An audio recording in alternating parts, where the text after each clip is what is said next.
Iran की संसद अमेरिकी राष्ट्रपति डोनाल्ड ट्रंप और इजरायली प्रधानमंत्री बेंजामिन नेतन्याहू की हत्या करने वालों को 500 करोड़ से ज्यादा इनाम देने वाला बिल ला सकती है। ईरान अमेरिका के बीच नाजुक युद्ध विराम चल रहा है। एक तरफ ट्रंप ने ईरान पर हमले को फिलहाल के लिए टाल दिया है, तो दूसरी तरफ ईरान में ट्रंप और नेतन्याहू की हत्या पर इनाम घोषित करने की प्लानिंग चल रही है। ये सीज फायर की कोशिशों को बड़ा झटका दे सकती है। नमस्कार, मैं हूं आकांक्षा और आप देख रहे हैं न्यूज 18 का डिजिटल प्लेटफॉर्म। ईरानी संसद का राष्ट्रीय सुरक्षा आयोग इस बिल की तैयारी कर रहा है। आयोग के प्रमुख इब्राहिम अजीजी ने कहा है कि इस्लामिक रिपब्लिक की सैन्य और सुरक्षा बलों की जवाबी कार्रवाई नाम से बिल तैयार किया जा रहा है। ईरानी सांसद ने यह भी कहा कि संसद जल्द ही इस बिल पर वोटिंग कर सकती है, जो ट्रंप और नेतन्याहू को जहन्नुम पहुंचाने वालों को इनाम देगा। रिपोर्ट में यह कहा गया है कि ईरान के सर्वोच्च नेता खामेनेई समेत कई सैन्य और राजनीतिक नेताओं की मौत के बाद यह कदम उठाया जा रहा है। इसी बीच ट्रंप ने कहा है कि उन्होंने ईरान पर मंगलवार को होने वाला हमला फिलहाल टाल दिया है। ट्रंप ने कहा है कि कतर, सऊदी अरब और यूएई जैसे गल्फ देशों के नेताओं ने बातचीत को मौका देने के लिए कुछ दिन का समय मांगा था। पिछले 24 घंटे के 5 बड़े अपडेट्स क्या हैं वो भी आपको बताते हैं। ट्रंप ने ईरान को धमकी दी कि जल्दी समझौता करो वरना कुछ नहीं बचेगा। ट्रंप ने ईरान को चेतावनी देते हुए कहा कि घड़ी तेजी से चल रही है और अगर जल्द समझौता नहीं हुआ तो गंभीर नतीजे भुगतने पड़ सकते हैं।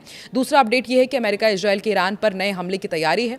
रिपोर्ट्स के मुताबिक जर्मनी स्थित अमेरिकी ठिकानों से हथियार लेकर दर्जनों कार्गो विमान इजरायल पहुंचे हैं। वहीं नेतन्याहू और ट्रंप ने संभावित सैन्य कार्रवाई को लेकर बातचीत की है। तीसरा बड़ा अपडेट यह है कि हॉर्मुज में संकट बढ़ता जा रहा है। अभी इस वक्त वहां पर 1500 कारोबारी जहाज फंसे हुए हैं। ईरान तनाव और समुद्री नाकेबंदी के बीच स्ट्रेट ऑफ हॉर्मुज में करीब 1500 कारोबारी जहाज फंसे हुए हैं। इन पर 20,000 से ज्यादा नाविक मौजूद हैं और एक्सपर्ट्स ने मिसाइल और ड्रोन हमलों का खतरा भी बताया है। चौथा बड़ा अपडेट यह है कि सऊदी अरब पर ड्रोन हमला हुआ है। कुवैत, कतर ने इस हमले की निंदा की है। सऊदी अरब का दरअसल ये दावा है कि उनके एयर डिफेंस सिस्टम ने इराक की दिशा से आए 3 ड्रोन मार गिराए हैं।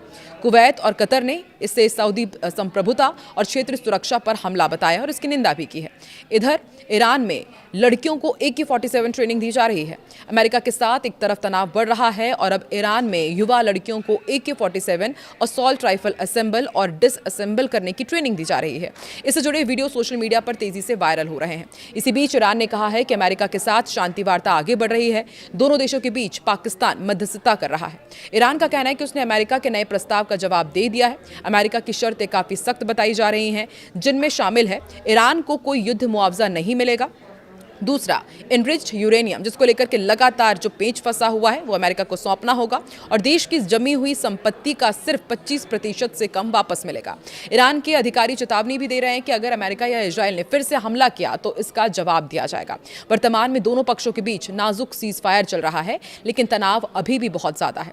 ईरान का ये नया कदम स्थिति को और उग्र बना सकता है। वहीं अमेरिका के पड़ोसी देश क्यूबा को लेकर के एक चौंकाने वाली खुफिया रिपोर्ट सामने आई है।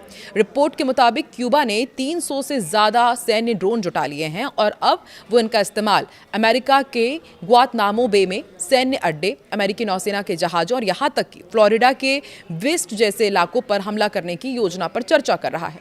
एक रिपोर्ट के मुताबिक ये जानकारी अमेरिकी अधिकारियों को गोपनीय खुफिया रिपोर्ट में मिली है। अधिकारियों का कहना है कि क्यूबा ड्रोन वारफेयर के जरिए अमेरिका के लिए एक उभरता हुआ खतरा बन रहा है, खासकर तब जब वो ईरानी सैन्य सलाहकार भी वहां पर मौजूद है। अब अमेरिका की चिंता क्यों बढ़ रही है क्यूबा की तरफ से, ये भी आपको बताते हैं। एक वरिष्ठ अमेरिकी अधिकारी ने कहा है कि जब इस तरह की तकनीक हमारे देश के इतने नजदीक मौजूद हो और इसमें आतंकी संगठनों से लेकर ड्रग कार्टेल, ईरान और रूस जैसे देश शामिल हो तो ये चिंता का विषय बढ़ जाता है। ये एक बढ़ता हुआ खतरा वो मान रहे हैं। क्यूबा अमेरिका से सिर्फ 90 मील यानी कि 144 किलोमीटर की दूरी पर है, जिससे उसकी गतिविधियां और भी संवेदनशील हो जाती हैं। अमेरिकी अधिकारियों का मानना है कि क्यूबा फिलहाल कोई भी तात्कालिक हमला करने की योजना नहीं बना रहा है, लेकिन हालात बिगड़ने की स्थिति में ड्रोन वॉरफेयर के विकल्प पर गंभीरता से विचार किया जा रहा है। हालांकि ये भी कहा गया है कि क्यूबा अभी उतना बड़ा सैन्य खतरा नहीं है जितना 1962 के क्यूबा मिसाइल संकट के समय था। तो एक तरफ ईरान और अमेरिका के बीच सब कुछ ठीक होता हुआ नजर नहीं आ रहा है, तो वहीं दूसरी तरफ अब छोटे छोटे देश भी अमेरिका की परेशानी बढ़ाने जा रहे हैं और इसी बीच 500 करोड़ का इनाम घोषित करना कि जो भी बेंजामिन नेतन्याहू को मारेगा या फिर डोनाल्ड ट्रंप को मारेगा उसे 500 करोड़ रुपए दिए जाएंगे। वो भी संसद में इसकी बातचीत चल रही है। आपको क्या लगता है, क्या इस तरह का जो इनाम है वो अमेरिका और ईरान के बीच जो संकट है, जो तनाव है, उसको क्या और बढ़ा देगा? आपको क्या लगता है? कमेंट सेक्शन में जरूर बताएं।